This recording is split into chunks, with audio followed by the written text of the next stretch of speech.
I'm at Bali National Golf Club. This is the first hole, and I've hit it into the fairway bunker that you can see extends for 100 odd meters up the left hand side, in fact probably longer. So I'm confronted with a shot. I've got a pretty good lie, but I've got a bank in front of me, and like a lot of golfers, I walk into the bunker and my urge is to get distance. I look up there and I see the green right up there in the distance up on the hill, and I feel like I want to hit it that far, but then my experience tells me that's a mistake, because what I really need to do is make sure that I can do one thing above all else, and that is to hit a shot that can clear the bank at the front. So what a lot of people do, they go in there with the long clubs, they see that green in the distance, they take out a straight face club and they say to themselves, yeah, I think I can clear the bank with that club, and then they go kapow and drive it straight into the bank. And then they've got to take an extra shot. Now sometimes it'll plug in the bank and it can lead to a catastrophe. So what I'll do from here is I'm going to walk up to the front of the bank, and I'm going to show you how high I want my ball to clear the bank by. So I've got this golf club in my hand here, and I want my golf ball to be coming out this high. I need to make sure that this golf club, this height, is where my ball is traveling out. That way I've got nothing to worry about here. So I'm going to make sure that I've got a golf club that can easily clear that bank. So I'm going to give up a little bit of distance for position. So I'm going to look up that fairway and say, well, maybe I can't hit it up on the green, and maybe I can't hit it as close to the green as I want.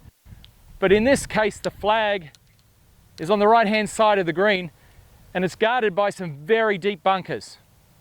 So what I want to make sure is that I'm a little bit more on the left-hand side of the fairway. So my target is going to be that left bunker up there, the left-hand side. If you look up the hill, you can see it there. And I've got a 5-iron and I've got a 9-iron. And in this case, I'm going to give up the 5-iron and the distance that I could get, and I'm going to take a 9-iron because I want a solid shot. Now, when you go in there, it might be a 7-iron. You can work that out. But if you use the gauge of putting a club above the bank, and in this case a 9-iron, put it above the top of the bank and say, okay, what club can fly this high above the bank? If you use that rule of thumb, you won't have any problems ever driving the ball into the bank. You'll get it out every time. So my goal is to aim and hit it towards that bunker on the left. I'll put the 5-iron over here. Got my 9-iron, got a good lie. All I'm really doing is aiming up that left side, nice smooth swing. And one of my other videos I talked about holding down the club a little bit when I'm in a fairway bunker, because I need to shorten the radius of the swing so that the golf club doesn't go underneath the ball too much in the sand. Now the sand's a little firm here, and that's okay, but when this club hits the ball, the force of the club striking the ball is going to go deep into the sand. It's just going to do that. So I need to grip down on the golf club at the bottom to make sure I get a more level swing and I don't go down as much.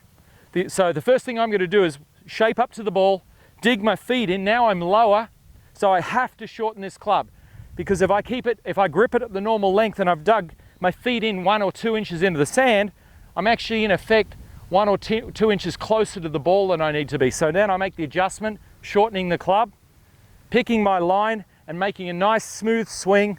Ball's about middle of my stance, so I get the ball first. Nice balanced swing. Let's make a swing.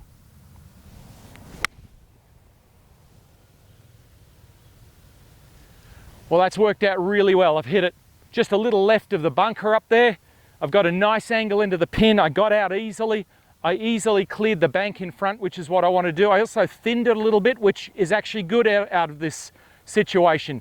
I'm probably not going to get it as much out of the middle of the club because I'm making a very shallow swing and I don't want to dig down. So I got probably the last couple of grooves on the face, but because I took the 9-iron, I've cleared the bank easily. Had I taken the 5-iron and hit the bottom 2 grooves on the face, it's likely that I would have driven it straight into the bank. So I hope that this bit of advice helps you when you're in a bunker to make a good decision, in a fairway bunker, a good decision to get out 100% of the time and set yourself up for the next shot. Well, there it is. We hope you enjoyed this lesson. Remember to share any questions in the comments below, and feel free to share this video with your golfing friends. We want to help you easily and effortlessly lower your handicap by 4 shots or more. So we want to invite you to join our Search for Scratch program, which we've designed to help you find out how good a golfer you can become if you are trained with the best coaching model, practice plan and course management system, all whilst developing a champion golfer's mindset. For more information and to become another one of our success stories, visit searchforscratch.tv/Search for Scratch program, or click the link in the description below. Thanks for watching, commenting and sharing this video, guys. We look forward to supporting your golf improvement in the Search for Scratch program.